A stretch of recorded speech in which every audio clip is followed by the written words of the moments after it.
Hello, friends, and shalom.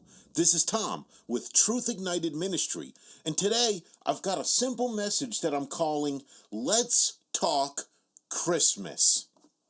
Now, before I begin, just a quick reminder that you can support Truth Ignited through the Spotify podcast page, our Cash app, or by visiting truthignited.com. For your convenience, I've provided QR codes that you can scan during this message. Also, check out the cool swag at the Truth Ignited store on TeePublic.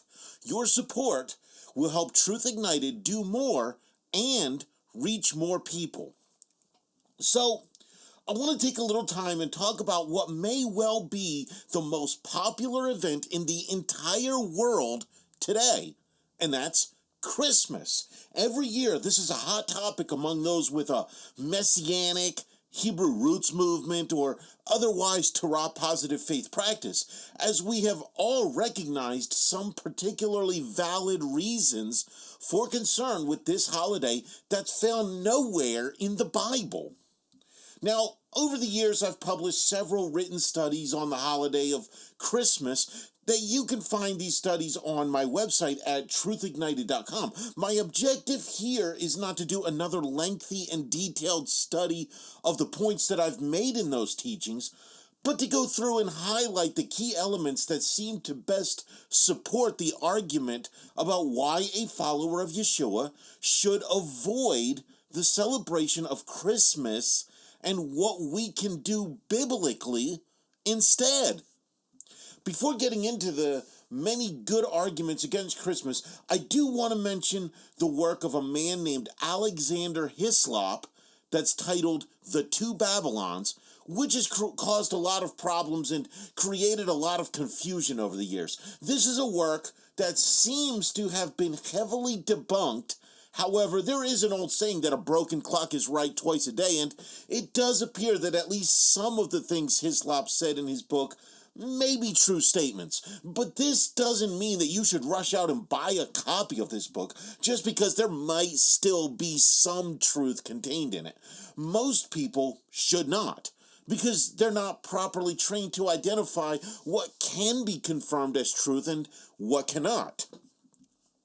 Now, this work by Hislop has spawned a lot of really, really bad information since it was published in 1858.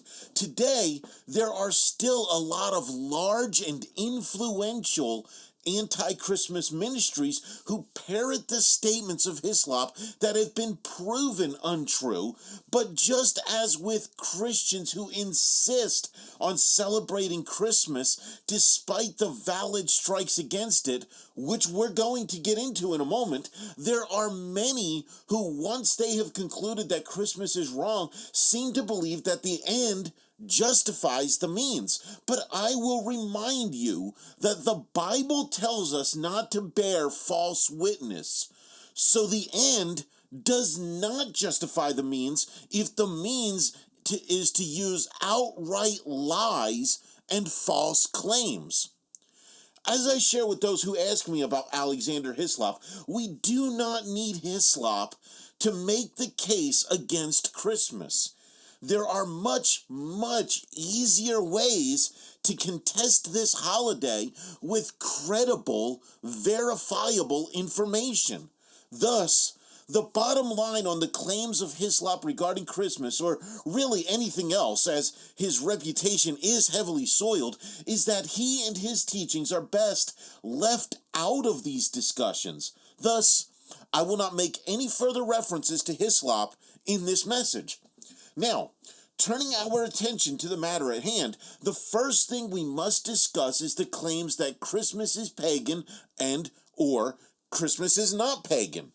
So we need to start with a basic understanding of what the word pagan refers to in a religious context. In the past, I've had people present to me modernized definitions of this word, including one messianic or maybe Hebrew roots type group who decided to deem Christmas to not be pagan, where they literally fabricated their own definition of the word pagan to support their claim. And this definition deviated drastically from the historic meaning of the word. I can't take time to go into all that detail about that right now, but they sent me a draft of a statement they had planned to release. Now, I don't know if they ever actually published it, but I do know that it was appalling how dishonest they were being in their effort to deem Christmas not pagan.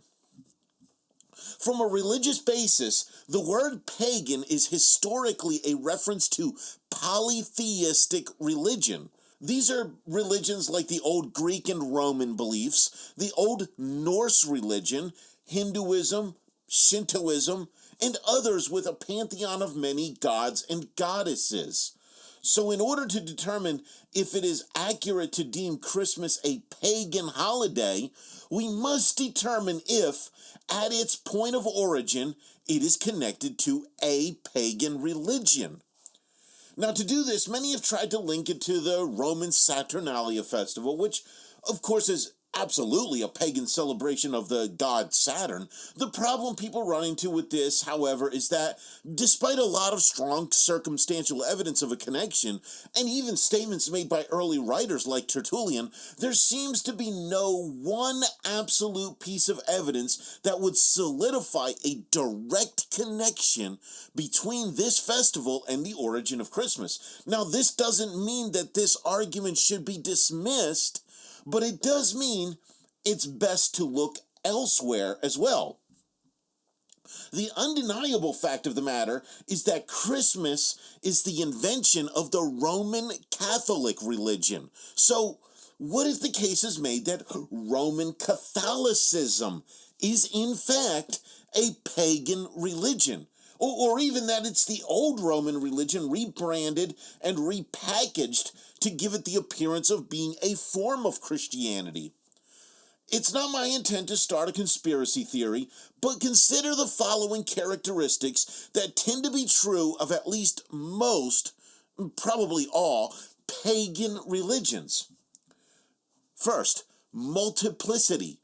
Pagan religions involve a pantheon of gods and goddesses representing various aspects of existence, nature, and human experience. Each deity typically has a specific role or function. Specialization. Gods within a polytheistic system often specialize in particular domains such as love, war, fertility, wisdom, or nature. This specialization reflects the diverse aspects of life and the universe. Next, anthropomorphism. Many pagan deities are depicted with human-like qualities, emotions, and behaviors. This allows worshippers to relate to and understand the gods in a more familiar terms. And then there's mythology. Pagan religions often have rich mythologies and stories that explain the origin of the gods, the creation of the world, and significant events. These myths provide a framework for understanding the religious cosmology and moral values. Then there's ceremonies and rituals. Worship in polytheistic religions involves various ceremonies, rituals, and festivals dedicated to specific deities or gods. Symbolism and sacred objects. Deities are often associated with specific symbols, animals, or sacred objects. These symbols serve as representations of the divine and are used in religious rites and iconography. Then there's accessibility. Polytheistic gods may be perceived as more approachable or accessible to humans. Worshippers can choose to focus on particular deities based on personal needs, preferences, or circumstances. And then we've got statues and idols. Typically, the gods of polytheistic or pagan religion are depicted by statues or idols that are used in their worship. These statues are typically displayed in shrines or temples dedicated to a particular god. Now, what's most fascinating here is that all of these characteristics are true of the veneration of saints in the Roman Catholic religion. While often denied, the reality is that the similarity between the pantheon of gods in a religion accepted as pagan and the saints of the Roman Catholic religion is entirely too strong to simply be ignored. Roman Catholics pray to their saints, wear medallions and erect statues of their saints, hold festivals for their saints, assign positions of divine authority to their saints, and give mythologies to their saints. They have essentially deified their saints into a pantheon of gods and goddesses under a different name. They call them saints instead of gods and goddesses, but it's the same thing. Then, when you add to this the veneration of the popes, where they are ultimately deified themselves in this lifetime as the vicar of Christ, much like the pharaohs of ancient Egypt or the emperors of ancient Rome through the imperial cult, there is really no denying that Roman Catholicism is a totally idolatrous and pagan religion. And if Roman Catholicism is a pagan religion, then so are its holidays. So let's talk about some important points to consider here. In the past, I've taken a more specific argument as to why it is best for a true follower of Yeshua to avoid the Christmas holiday and gone into some depth of exploring these arguments. Here I want to go through a number of points in more of an overview format. I hope that by doing this, you can see in a single message the magnitude of the weight of these arguments and why any true follower of Yeshua would want nothing to do with this holiday. So let's begin by going through these points, all of which I have covered in greater detail in other messages, which again are available at truthignited.com. First, there are many religious and secular resources available that speak on the origins and evolution of Christmas and its proposed connections with such things as the Roman Saturnalia festival and the Norse pagan Yule festival, as well as other aspects of the holiday that should be of concern.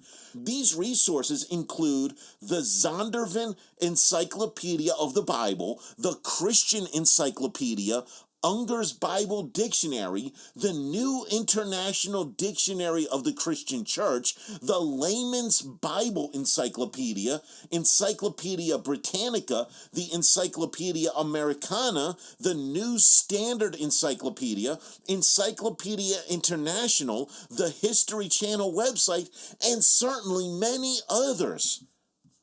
Number 2.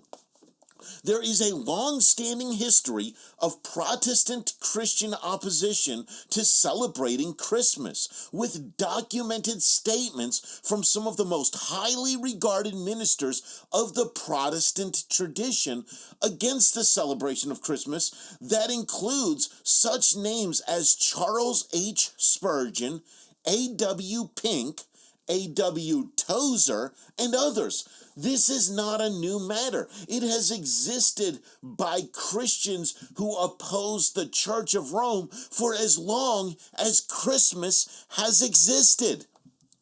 Number 3, the Christmas holiday and its many traditions are not mentioned in the Bible, but they are highlighted in numerous Wiccan books on witchcraft, as this holiday is sacred to the Wiccan tradition and its predecessors, such as the Old Norse pagan religion. Some of the Wiccan books that speak of the importance of Christmas, or Yule, to the practice of witchcraft are Wicca and Witchcraft by Denise Zimmerman and Catherine Gleason, Wicca, A Guide for the Solitary Practitioner by Scott Cunningham, The Wicca Bible by Judy Gallagher, Wicca by Harmony Nice, The Old Magic of Christmas by Linda Radish, Yule, A Celebration of Light and Warmth by Dorothy Morrison, Wheel of the Year by Pauline Campanelli, and The Book of Spells, The Magic of Witchcraft by Jamie Della. Next, there was an actual time in history where Christians in the United States deemed it illegal to celebrate Christmas. Now, while this appears to be isolated to communities that were heavily Puritan, it also demonstrates the same long-standing history of Christian opposition to the holiday. And then the character known today as Santa Claus is treated as a literal god of the Christmas holiday. This character appears to have historical ties to the Norse god Odin, among other things. The indications from my research into this is that the use of Saint Nicholas, who was a Catholic bishop, was the result of something at least similar to the old Roman practice of interpretatio Romana, where the characters of an existing deity were absorbed into a Roman god. It seems that a lot of the characteristics of Odin became the characteristic of Santa Claus. In addition to this, there is a Krampus devil and a black slave named Zwarte Piet, or Black Peter in English, as part of the extended history of the Santa Claus character. Also, the act of placing a child on the lap of Santa Claus to tell him what they want to receive may have loose similarities to ancient pagan rituals like the dedication of children to Moloch, which, contrary to popular belief, probably did not involve child sacrifice in the form of burning children alive, but was much more like baby dedications in churches, and this act of putting a child on the lap of Santa Claus. And then we got this point. Christians today love to say that everywhere you go during the holiday season, you hear songs about Yeshua and the Bible. But how true is that, honestly? You know, you may hear an occasional Silent Night or Joy to the World, but these are mixed with a lot more songs that are worshiping Santa Claus and Christmas trees. And I'll take a little more time to talk about the trees here in just a moment, along with a host of secular songs that have nothing to do with the Bible, like Jingle Bells or White Christmas. At best, the addition of a few Christian songs playing in secular shopping malls and other public areas are telling the world that it's perfectly okay to embrace a mixture of religion and worldliness. But really, this is all just telling the Christians that it's okay to practice idolatry so long as you believe in Jesus. So now let's get into a little bit of tree talk. I want to take a little time now and focus on the tradition of the Christmas tree. I want to do this separate from the previous segment because I think there are several points regarding the tree issue specifically that must be considered. First, the closest thing resembling the description of what we know today as the Christmas tree is found in Jeremiah chapter 10, verses 1 through 5. This passage causes a lot of debate and confusion since it can't possibly be literally describing Christmas trees, as those didn't even exist prior to the 1800s AD, and Jeremiah lived thousands of years before that. What Jeremiah described was most likely an Asherah tree, which leads to the question, can there be a link between Asherah trees and Christmas trees? So then our second point here is the Talmudic writing called the Avodah Zarah discusses aspects of idolatry, and it states that an Asherah is any tree that is used in an idolatrous or pagan religious manner. A rabbi named Shimon is documented as stating that an Asherah is any tree that people worship. If you consider this, along with the passage from Jeremiah 10, and examine the practice of the Christmas tree, especially when people sing songs of worship to it, like "Oh Christmas Tree" and "Rockin' Around the Christmas Tree," it would seem quite reasonable to conclude that these are trees used for idolatry and that people worship them. And if you don't think people worship them, try to ask somebody to just do Christmas, not even abandoning Christmas. Do Christmas without a Christmas tree. You'll find out real quick that those trees are idols and people are worshiping them. Thus, we do have a valid path between Christmas trees and Jeremiah chapter 10, as well as any direct references to Asherah trees anywhere else in the Bible. Next, there are a lot of examples of trees being used in various religions around the world. In Hinduism, there's the peepal trees, which are decorated, and gifts to the spirit of a goddess believed to live in the tree are placed around the base of the tree. During the Japanese festival of Tanabata, which celebrates the meeting of two star deities, ornaments and papers with wishes on them are hung on bamboo. There are plenty of examples to be found of sacred trees being decorated for religious purposes.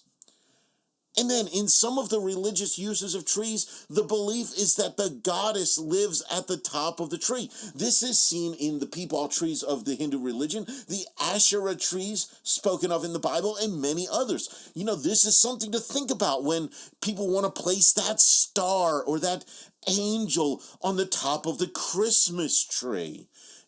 That's what it's associating with. That whole thing is associated with a goddess of a pagan religion dwelling at the top of a tree that's used for idol worship. So let's talk about this. Yeshua was not born on December the 25th. Among the statements made by Charles Spurgeon against Christmas, he once said, "If there be any day in the year of which we may be pretty sure that it was not the day on which the Savior was born, it is the 25th of December." There is not one reference to this date in the entire Bible, let alone connecting it to the birth of Yeshua. In fact, the only thing in the Bible that happened on the 25th day of the 12th month was the release of Jehoiakim, king of Judah, from a Babylonian prison. But that would have been the 12th month of the Hebrew year, the month of Adar, which is not in December and not in the middle of winter. And you can see Jeremiah 52 verses 31 through 34 for that reference.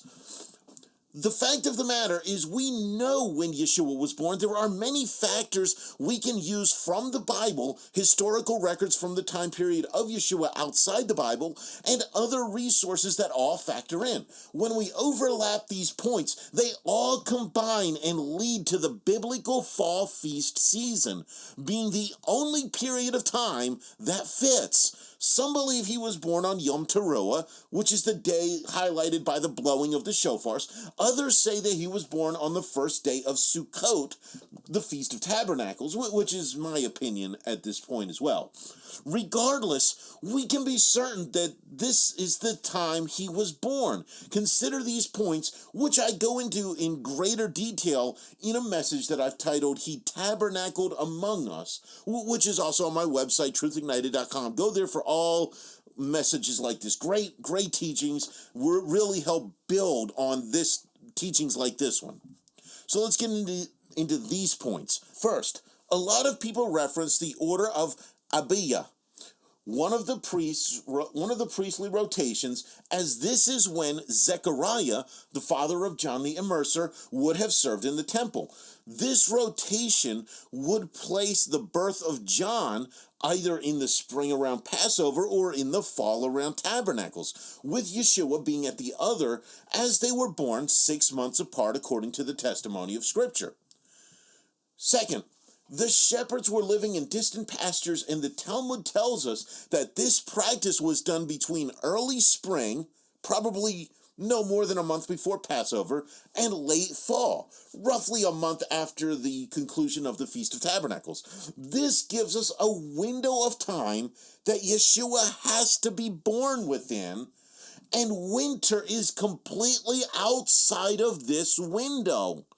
But the spring and the fall appointed feast days are both within it.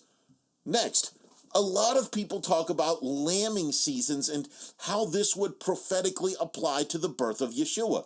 There were 3 primary lambing seasons according to the Jewish Mishnah, and these were in the spring, summer, and fall. So again, all within a window of time that excludes winter. And again, I go into greater detail into all of this in that message, "He Tabernacled Among Us," if you want to study these points out deeper.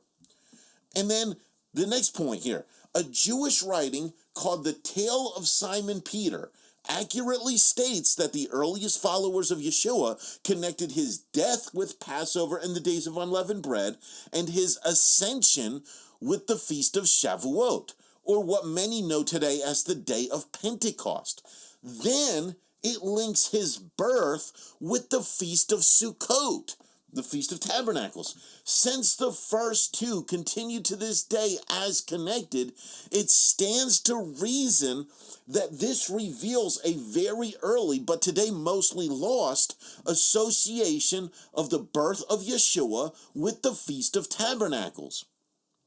Next, language used in the Bible gives the indication that Yeshua was born in a sukkah, which is a temporary structure commonly associated with the Feast of Sukkot. Now, this doesn't mean he was born in a traditional sukkah as used during the feast, but this word held a broader use and would fit with the structure described in the Bible where his birth took place. Additionally, there is a striking and undeniable similarity between the traditional sukkah and the design of a traditional nativity scene. They're practically identical. Look, next point here. The Bible tells us that the event of Yeshua's birth took place during a Roman census.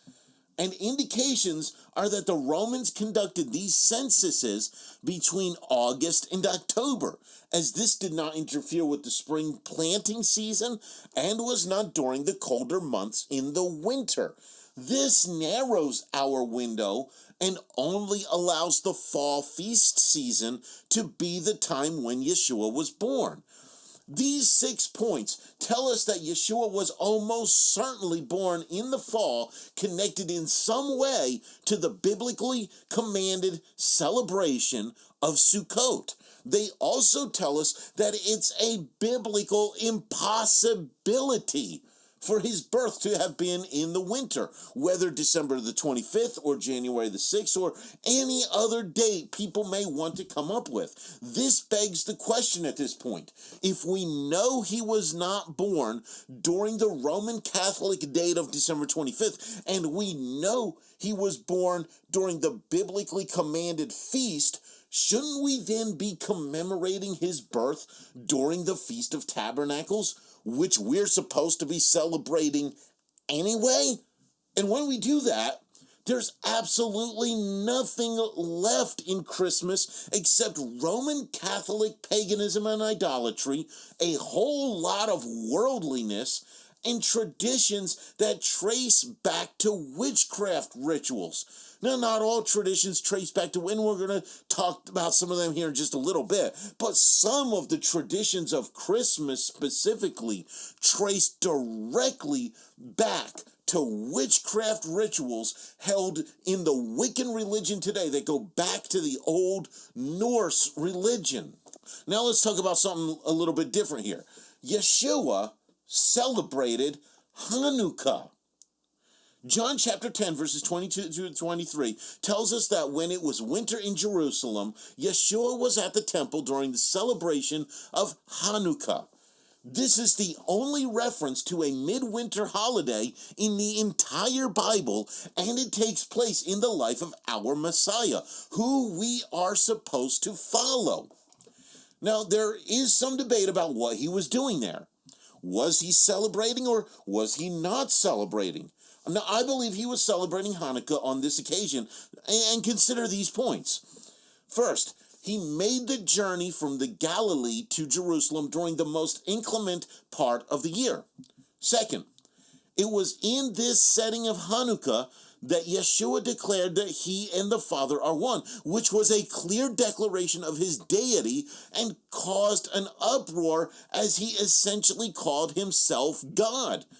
Third, if he was there to oppose the celebration of Hanukkah, as some people contend, he sure was quiet about it. No flipping over tables, no chasing people with a whip, no yelling at people, no calling people things like blind fools and brood of vipers or any of those other harsh words he used when he was opposing certain practices at the temple. It seems a peaceful scenario up until some people got upset with him over the declaration of his deity.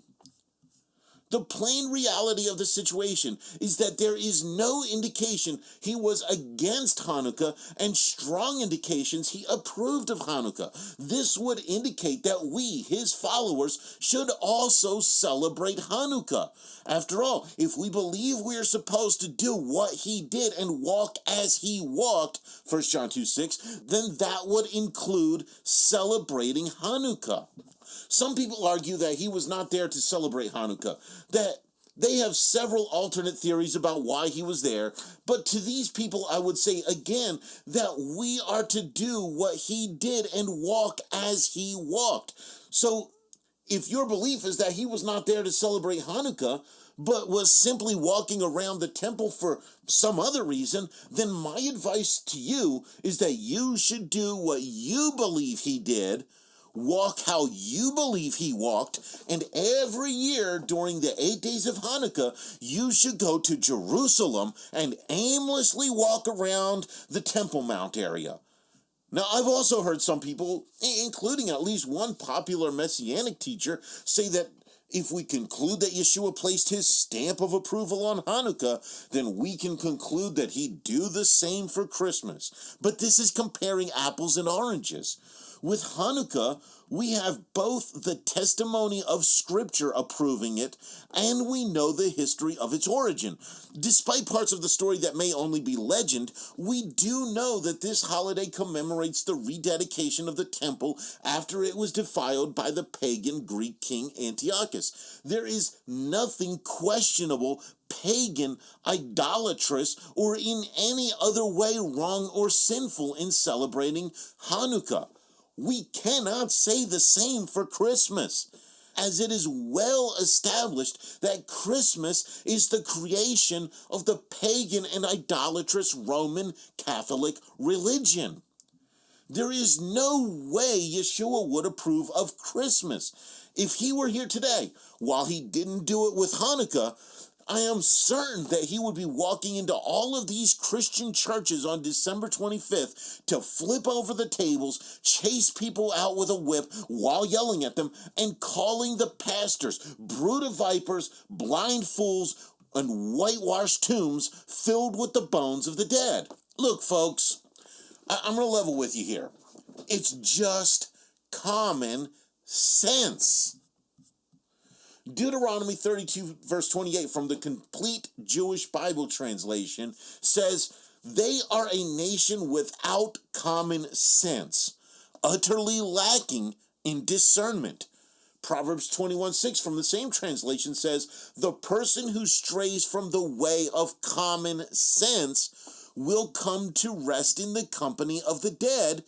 And 1 Chronicles 22:12 says, "May Adonai give you common sense and understanding, and may he give you his orders concerning Israel, so that you will observe the Torah of Adonai your God." At some point, you have to decide what actually makes sense regarding biblical faith. An honest and complete study of Christmas will simply never be able to justify it as a practice someone who truly wants to follow the Bible should engage in. At its most extreme, it seems to be a direct violation of the commandment of God as given in Deuteronomy 12, verses 29 through 31, where we are told quite emphatically not to appropriate from the rites, rituals, ceremonies, and festivals of pagan and idolatrous religion.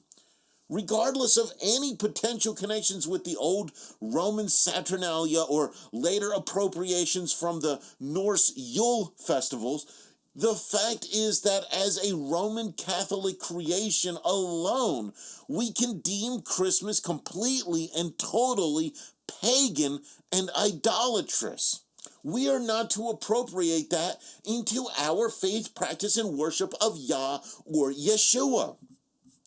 Additionally, it makes more sense to celebrate or commemorate his birth, should one choose to do so, in association with the biblical Feast of Sukkot. Not only is keeping this feast time also the commandment of God, but all indications through all available factors from the Bible, history, and archaeology tell us that this is the time he was actually born. So this is the appropriate time to celebrate or commemorate his birth. Now, some people do not believe his birth should be celebrated at all. And it is true that nowhere does the Bible indicate that we are in any way mandated to celebrate his birth. But we are commanded to celebrate the Feast of Sukkot. So if you're going to celebrate or commemorate his birth, that would be the time to do so biblically. Finally, we have Yeshua celebrating Hanukkah in the wintertime. If he wasn't there to celebrate it, he wasn't there to oppose it. And I already covered what people who think he was just wandering around the temple should do. While Hanukkah is not directly commanded in the Torah, following Yeshua and doing what he did is. See Deuteronomy 18 verses 15 through 19. Additionally, the apostolic charge is that we must walk as he walked. Again, 1 John 2:6. Thus, common sense would say that we too should celebrate Hanukkah. After all, Hanukkah in no way violates anything in the Torah or any other part of the Bible. It's not pagan and idolatrous like Christmas is. Therefore, we're safe in celebrating it, and that combined with at least the probability that Yeshua was celebrating it means that the common sense thing to do is to celebrate it also. You know, one of the great things about celebrating Hanukkah as a follower of Yeshua, whether you identify as a Christian, a Messianic, a part of the more controversial Hebrew roots movement, a Torah positive believer, or anything else, is that you can do a lot of the same things that people do for Christmas that have no real connection with paganism or idolatry. You know, many people like to exchange gifts for Hanukkah, decorate their homes in a festive way, put Hanukkah-themed lights on their house, make cookies and other holiday treats, and numerous other things. None of these things go against the Bible, and so there's nothing wrong with them. Some people take exception with such practices, saying that it's just trying to be like Christmas, but a few share traditions that don't go against the Torah and don't originate from witchcraft or paganism are harmless and often help people cope with doing what is actually different from the ways of the world. To those who think that these things make Hanukkah too much like Christmas, I would say stop overthinking it. Loosen up and enjoy this biblical winter holiday that your Messiah celebrated.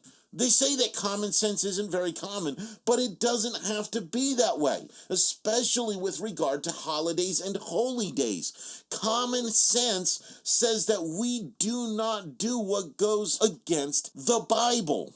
It shouldn't matter if practically all Christians worldwide are celebrating a holiday that goes against their Bible, their God, and their Messiah. Common sense says that we don't do it. Common sense also says that if there is a holiday that does not violate the Torah in any way, and there is even a slight indication that Yeshua celebrated it, that's what we as true followers of Yeshua should celebrate. I understand that this is hard for a lot of people. Christmas may well be the second largest stronghold in popular Christian religion, right below trying to convince people that we're still supposed to follow the Leviticus 11 food laws, which is a topic for another day, but can absolutely be proven. But if you've gone through this study with me, the wheels have to be turning in your head, and you must be thinking that what I've said makes a whole lot of sense. So I'll ask you this simple question. Do you want to follow Yeshua in the Bible, or do you want to follow Christianity? Because it seems that in this day and age, you cannot do both, as true biblical faith practice and popular mainstream Christianity are mutually exclusive and diametrically opposed to each other. Hey friends, I want to thank you for taking the time to listen.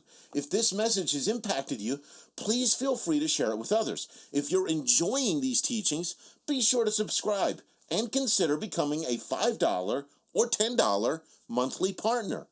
If you want to make a larger donation, please contact ministry@truthignited.com. If you're interested in more teachings like this from Truth Ignited Ministry, be sure to check out the website at www.truthignited.com and follow Truth Ignited on Facebook, Twitter, YouTube, and Instagram. I'll see you next time. Blessings and shalom.